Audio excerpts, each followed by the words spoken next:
guys, kumusta? Boring ba? Tara, biyahe tayo, samahan ko kayo. Nadinig niyo na ba yung The Glowing Garden at the Lakeshore sa Mexico, Pampanga? Tara, punta tayo. Samahan ko kayo. This time, magmamotor tayo. 5:20 umalis kami ng bahay. Nakarating kami rito sa Bukawi. Nagpagas kami. Ayan, ng 5:40. Kaya naka-fast track ako dyan kasi medyo matagal ang biyahe. So this time, kami dalawa lang ng aking partner, si Kia. Yan. OBR ko ngayon. OBR ko siya ngayon. Nagpunta kami dyan. Yan, nandito na kami ngayon sa Tabang to, I think. Tabang.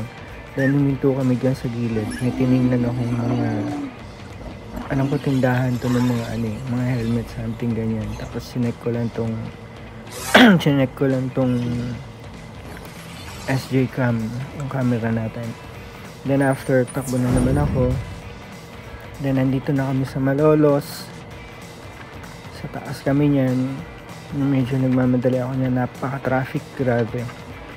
Kung babiyahe kayo ng nakamotor, galing kayo ng May Kawayan, siguro it will take 2.5 hours or yan, mga 2 to 2.5 hours travel time. And also medyo ingat-ingat kayo kasi maraming lubak. Ayan, pagka dumaan kayo ng Bulacan, medyo may mga lubak-lubak tsaka paangat-angat. Then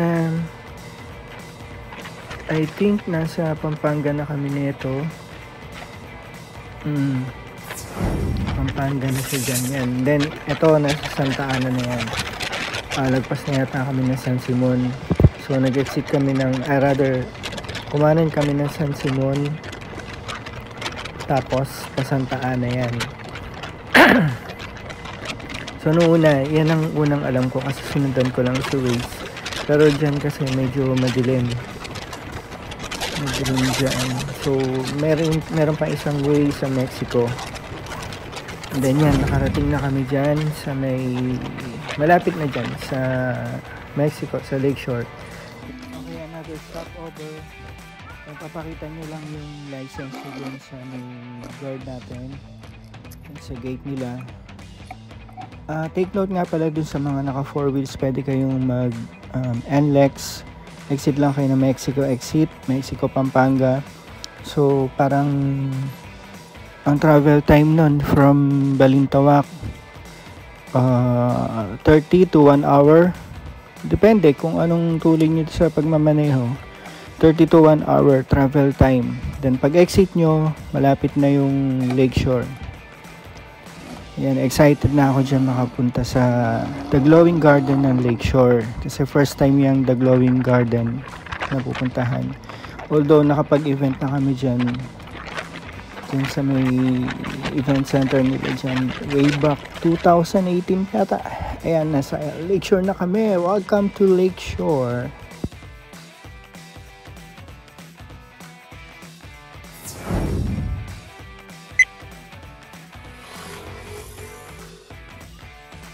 Welcome to Lakeshore.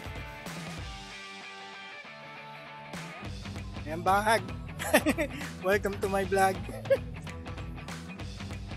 Ayan, umalis kami ng 5 sa May Kawayan. Dumating kami rito ng 7:30. Pero dito kami nag-park sa dulo. Yun pala, may entrance daw sa harap. So, kailangan ko namin mag-entrance muna kami.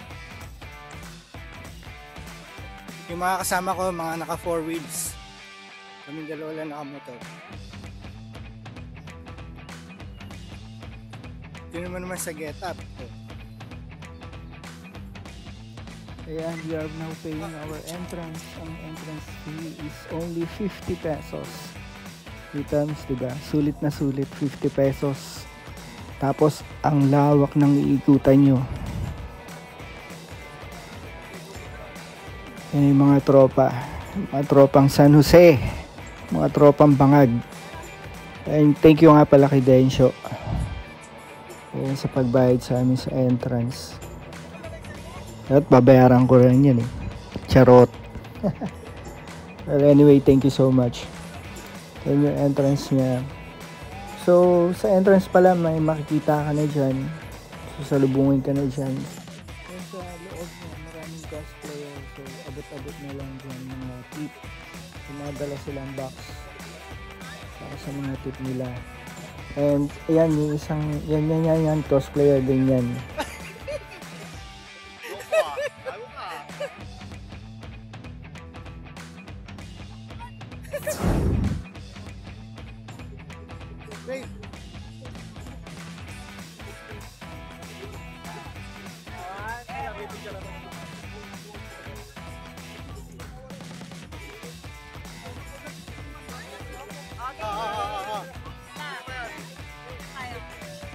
Hoy, kids! Picturean nyo.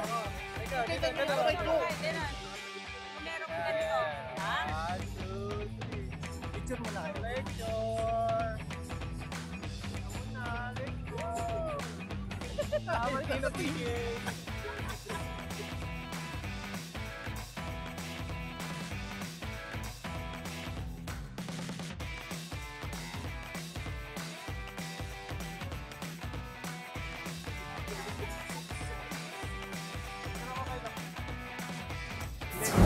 I'm sure pagdating na lang yung mga kids dyan, natutuwa yan. And syempre, masaya dyan sa loob. Naliligayahan yan.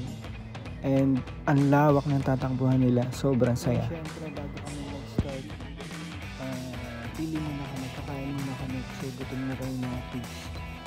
And also dyan sa food park na yan, napakarami, grabe. Sobrang dami ng food stalls. At syempre, ang mura ng bilihin nila. Para ka lang din bumili sa mga food streets, sa mga kanto nyo, sa mga tabi-tabi.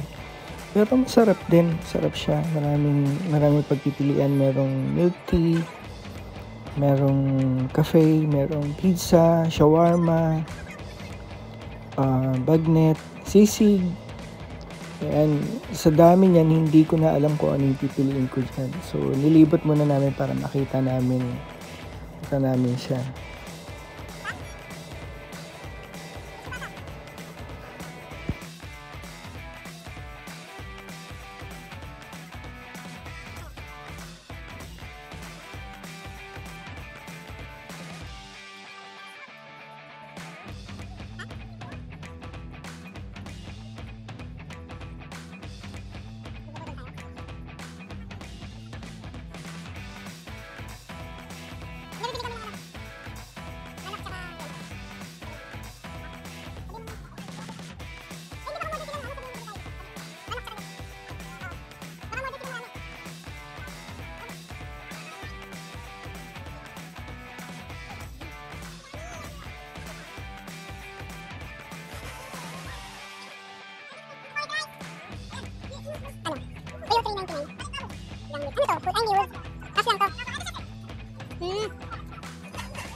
At ang nanalo, yan, Chicken Bro. Diyan kami nakapili.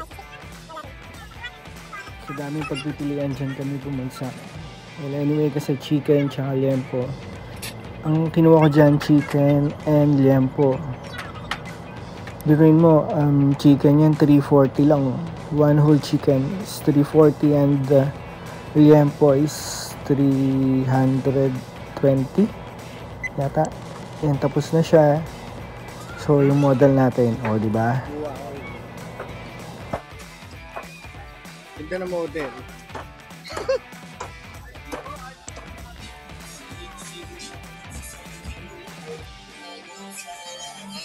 Here's your chicken.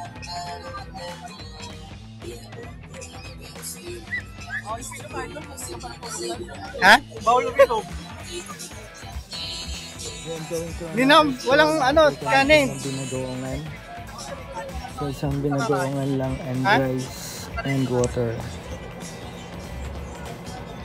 190 lang binayaran siya. Tapos ano, tubig. Ayokong soft drinks, tubig na lang. Ate, okay lang. Video.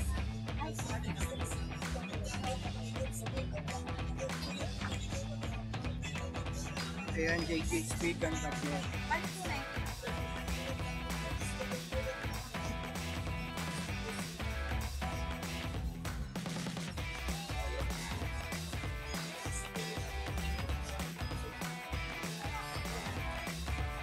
Gano'ng oras kayo dito, tayo? 10 to 11.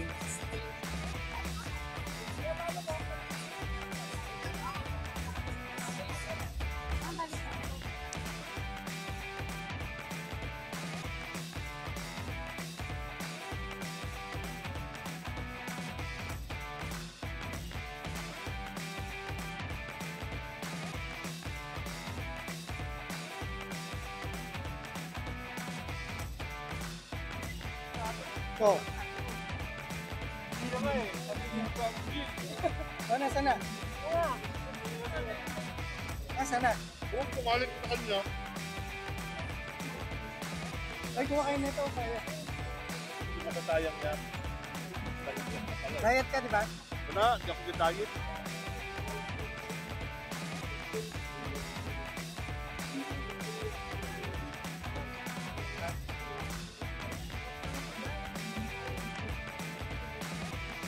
Yung bigan, no?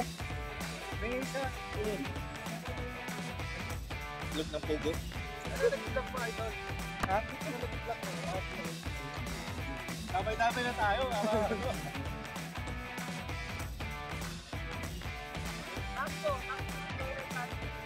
Kaya kayo buhat. Para tayo pagsasin na, diretso na kami ron. Agada, dun sa pagluto. Hindi ka mapapagod sa view, tsaka Ayun dyan yung start ng journey namin. So, nag-start na kaming lumakad dyan. Paikot-ikot, paikot-ikot. Napakalawak. Grabe. Sobra. As in talagang, if you will bring your kids with you, yan, masisiyahan. Take note yung matatanda nga kami nga nasiyahan. Mas lalo pa yung mga bata. Ang lawak ng tatakbuhan nila dyan. Ang dami rin mga cosplayer. Yan, meron pang mga go-kart.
lagi po picnic.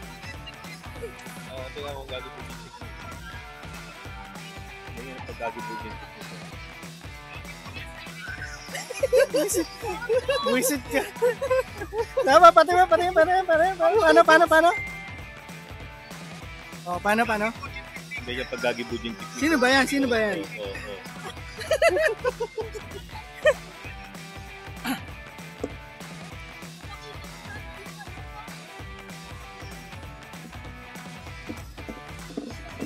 Bangag.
Yan, sa the glowing garden at the lakeshore, sobrang Instagrammable. Ang daming lugar na pwede mong kuhanan. Tapos ang dami niyang lights, full of lights. So any point kung saan kayo mag-picture, sobrang Instagrammable siya. Ito yung street lights ba tawag dyan?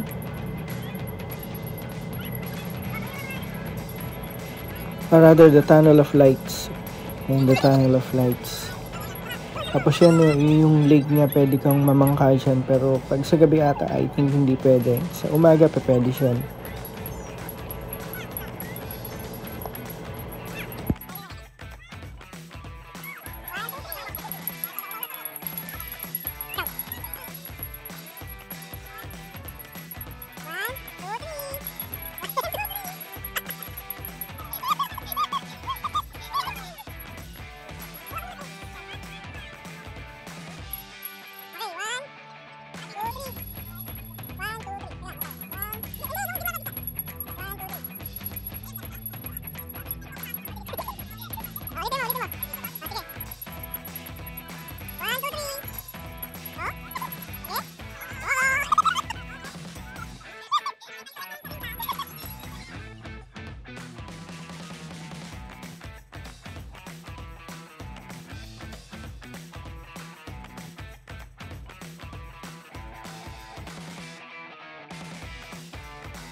Yes, thank you so much for watching. See you on my next vlog. Ingat and God bless.